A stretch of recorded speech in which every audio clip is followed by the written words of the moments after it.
Two people read the same headline. One sees justice, the other sees chaos. Who's wrong? Maybe neither. Today on Insibook, we're diving into Jonathan Haidt's The Righteous Mind to explain why good people disagree so fiercely and how to talk across that divide without losing your mind. In the next few minutes, you'll meet your inner elephant and rider, intuition first, reasoning second, discover the 6 moral taste buds, care, fairness, loyalty, authority, sanctity, and liberty, and see how different mixes create liberal, conservative, and libertarian worldviews. We'll turn this into practical tools. A 10-second pause to calm the elephant, a quick "which foundation is triggered?" scan, and a simple Steelman script to reduce conflict and actually persuade. If you're tired of shouting matches, don't skip. By the end, you'll know how to replace "win the argument" with "understand the person, speak to values, not just facts, and build bridges that hold." Ready to turn heat into light? Let's begin. Picture 2 minds sharing the same skull. One is vast and heavy, moved by feelings, habits, and snap impressions, the elephant. The other is small and articulate, perched on top with reins in hand, the rider. Most days, the elephant ambles along on instinct. When asked why it turned left instead of right, the rider doesn't confess ignorance. It composes a story that sounds perfectly reasonable. That story soothes us because it makes us believe we steer our lives with reasons. But the daily evidence of conflict, with strangers online, partners at home, and colleagues at work, suggests otherwise. Again and again, people clash not because one side has arguments and the other lacks them, but because different elephants lean in different directions. The rider then races to justify wherever the elephant already decided to go. This is easiest to see when a moral question arrives clothed in innocence. Imagine hearing about a harmless taboo. A brother and sister, both consenting adults, have protected sex once and never speak of it again. No harm, no coercion, no pregnancy, no trauma. Many people feel immediate disgust and pronounce it wrong, then fumble for reasons. What if? Comes the first wave of defense, followed by a scramble when each what if is removed. The feeling came first, the reasons trail behind. They are not useless. Reasons help us test ideas, persuade allies, and refine norms, but they are not the engine. Intuition moves first. Reasoning is more like a press secretary than a pilot. Once you notice that order of operations, you start seeing how social our moral minds are. Intuitions spread by contagion. A friend raises an eyebrow, a crowd boos or cheers, a story on your feed pushes anger's button, and your elephant lurches. Then your rider distributes talking points in support of the new posture. Arguments are often prepared for audiences rather than for truth. We want to look good to our tribe, protect our standing, and shame defectors. In conversation, reasons function like weapons. We brandish them to parry, thrust, and rally. They can search for truth when deployed among people who trust one another, who reward concession and curiosity. But among strangers, the rider's job is not to correct the elephant. It is to serve it. If the elephant leads, what determines its path? Beneath the diversity of laws and customs, the moral mind seems built with a handful of taste receptors, foundations that give flavor to our judgments. Cultures cook with them, and individuals are sensitive to them in varying degrees. One receptor detects care and harm. We recoil from suffering, feel warmth toward nurturance, admire kindness, and punish cruelty. Another detects fairness and cheating. We bristle at freeloaders, celebrate reciprocity, and crave proportional justice. A third senses loyalty and betrayal. We cherish teams, flags, and shared identities, and we despise deserters and traitors. A fourth attends to authority and subversion. We respond to hierarchy, role duty, and respect or disrespect for legitimate order. A fifth monitors sanctity and degradation. We feel some things are elevated or polluted, worthy of reverence or avoidance, and we react with visceral disgust to what we deem contaminating. A sixth tracks liberty and oppression. We resist bullies, tyrants, and meddlesome control, and we side with the underdog against domination. These foundations are not arbitrary. They reflect long-standing evolutionary challenges. Caring for vulnerable young and suffering kin makes a social species viable. Detecting and punishing cheaters keeps cooperation from collapsing. Banding together in coalitions protects against threats and enables large projects. Recognizing and working within hierarchy organizes action quickly when time and danger are real. Avoiding contaminants protects against disease and affirms shared boundaries, both physical and symbolic. Resisting oppression shields individuals and subgroups from exploitation. In any given society, the intensity and expression of these sensitivities will differ. Some communities build thick layers of sacredness around food, sex, and ritual. Others thin those layers and emphasize harm and fairness. Some prize equality of outcomes, others prize proportionality. People should get what they deserve, whether that means help for the diligent poor or punishment for those who take without contributing. Because these foundations vary, the moral cuisines of the world vary too. One culture stews loyalty, authority, and sanctity into every communal meal. Another sautés care and fairness and seasons lightly with the rest. Those of us raised in weird environments, Western, educated, industrialized, rich, democratic, often have unusually narrow palates. We see morality primarily as harm reduction and rights protection, and we can miss the moral force that loyalty, authority, and sanctity exert in other people's lives. This difference helps explain why earnest arguments about policies or practices so often sail past each other. One side speaks the language of harm and fairness, the other hears an attack on community and sacred order. One side emphasizes fairness as equality, level the playing field and cushion the fall. The other emphasizes fairness as proportionality, reward those who pull their weight and sanction those who don't. The words sound the same, the receptors they target are not.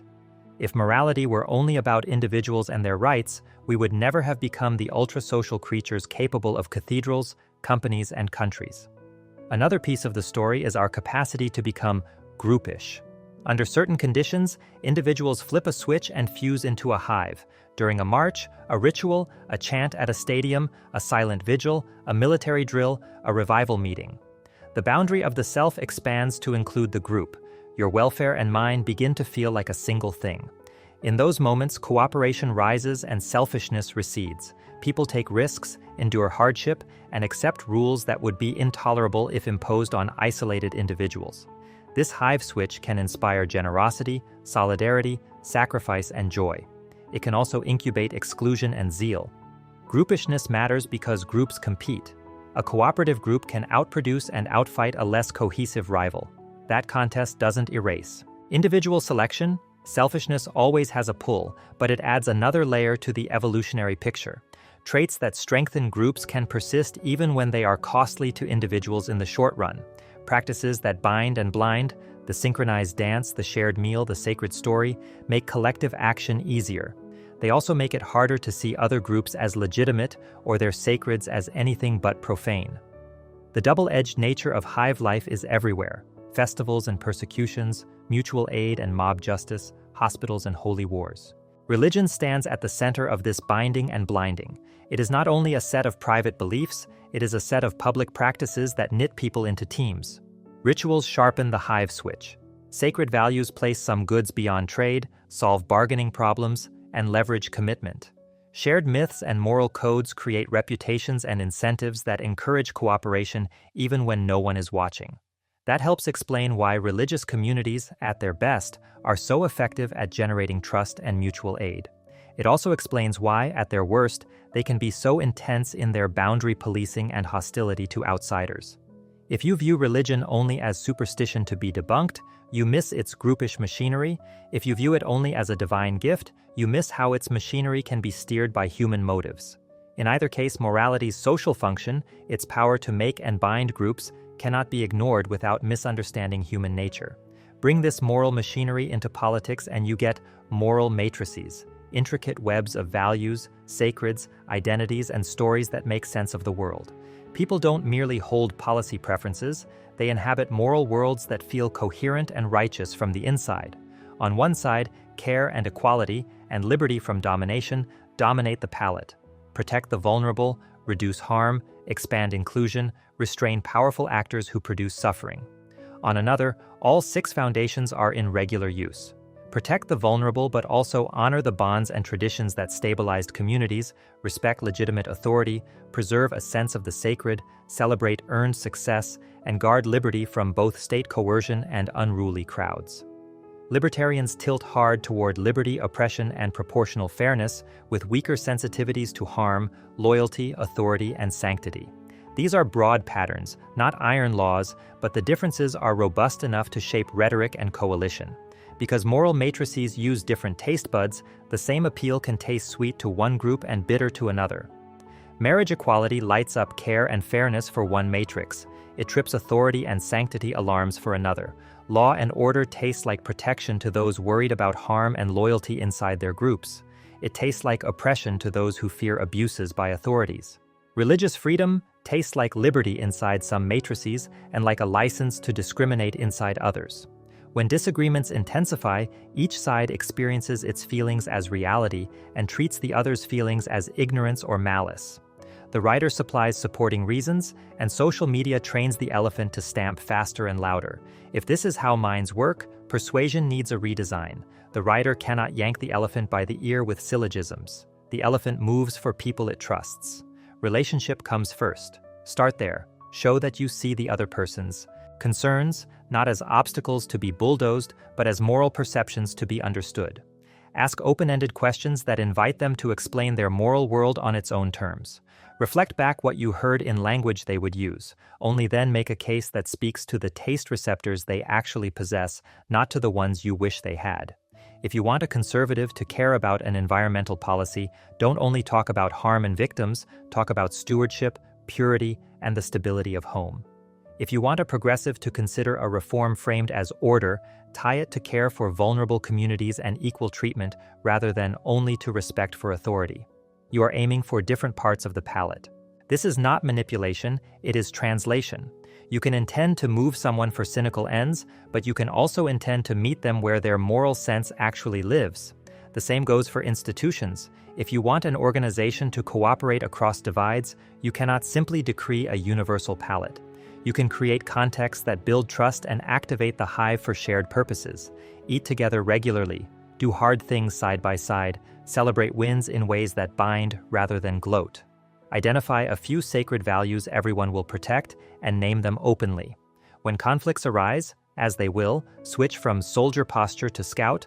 The soldier defends a position, the scout maps reality. Scouts ask, what would change my mind? What evidence would count? Which foundation is taking the lead in my reaction, and is another one relevant here? That small shift can pull the rider into service of truth rather than of tribal victory. Humility follows from all this. If intuition leads, and if our palates are shaped by genes, development, and culture, then many of our certainties are local favorites, not universal truths carved into the sky.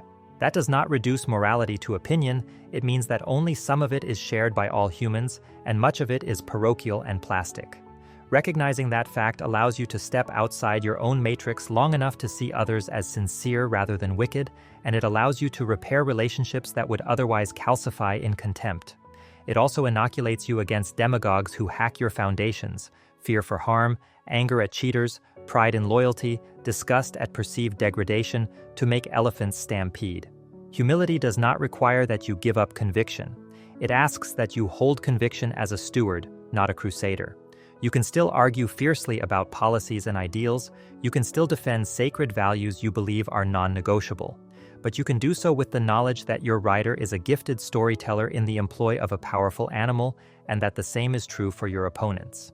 When you catch your rider spinning, smile at the art, and then check for missing data, base rates, and the taste bud you're salting more heavily than the moment deserves.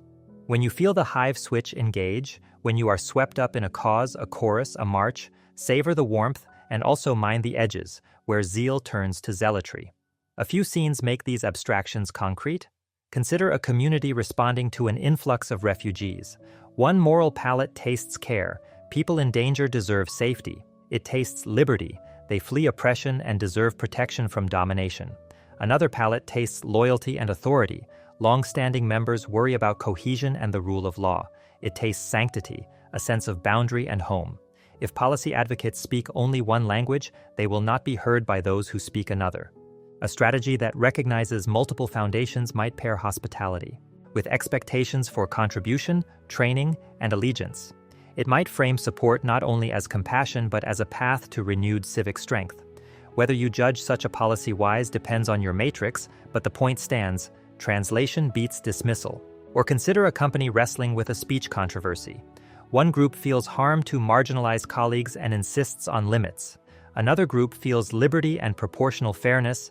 Discipline seems like punishment for speech they view as clumsy rather than cruel. An authority frame might demand respect for rules. A loyalty frame might emphasize the mission. If leaders pretend only one foundation is valid, they guarantee resentment. If they acknowledge the multiple moral facts in play and craft norms that appeal to more than one taste receptor, respectful discourse tied to mission success, clear boundaries on harassment, robust latitude for dissent, rituals that strengthen in-group solidarity across difference, the hive has a chance to hold. Even personal relationships benefit from palate awareness. You might prize care so highly that your partner's attention to tradition feels small or rigid. They might prize order and sanctity so highly that your improvisation feels reckless. Naming the difference stops you from pathologizing each other. Practices that activate the hive for the couple, a weekly ritual, shared service, a vow renewed in small ways, remind both elephants that they belong to something bigger than a dispute about chores. Reasons return to their better role, not weapons, but tools for repair. Alongside humility and translation sits an invitation to broaden your own palette. If you were raised to see only harm and fairness, experiment with loyalty and sanctity in contexts where they are benign and nourishing. Participate deeply in a team, visit a place where ritual is taken seriously, learn why a symbol matters to someone you love. If you were raised to see authority as unquestionably good, practice the Liberty Foundation by questioning power, defending the outgroup, and noticing how domination corrodes character. If proportional fairness is your North Star, practice caring beyond deserts. Help where repayment is impossible.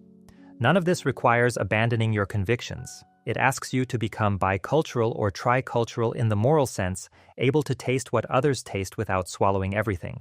In the end, the righteous mind is a marvel and a menace. It binds people into teams that can build, defend, and endure. It blinds teams to the merits of outsiders and to the limits of their own stories. It equips us with empathy and with disgust, with a yearning for freedom and a respect for order, with a hunger for fairness and a longing for the sacred. The art of living together is learning when to lean into each foundation and when to restrain it, how to welcome the hive's gifts without marching into its traps, when to trust the elephant's wisdom, and when to ask the rider to slow things down. So the next time you feel certainty surge when a headline flashes, pause and ask which taste buds just lit up. Notice the swell of your hive switch when you chant with your side, and enjoy the chemistry while guarding against dehumanization at the edges. When you argue, start with the bond before you start with the reason, and speak to foundations beyond your own. When you vote, remember that policy fights are fights among moral worlds, not merely among cost-benefit spreadsheets. And when you judge the people who disagree with you, imagine their elephant and rider operating in good faith inside a different moral matrix. You might still think they're wrong. You will almost certainly think they're less monstrous. The reward for this practice isn't watery centrism, it's a sharper mind and a larger heart, the capacity to fight hard for what you cherish while understanding why your neighbor fights hard for what they cherish, the wisdom to build institutions that harness groupishness without letting it burn. The discipline to let reasons do their best work, testing, translating, and sometimes overturning the intuitions we love most. In a noisy world full of righteous certainties, that's not an easy stance. It is, however, the stance most likely to keep the elephant from trampling what we share.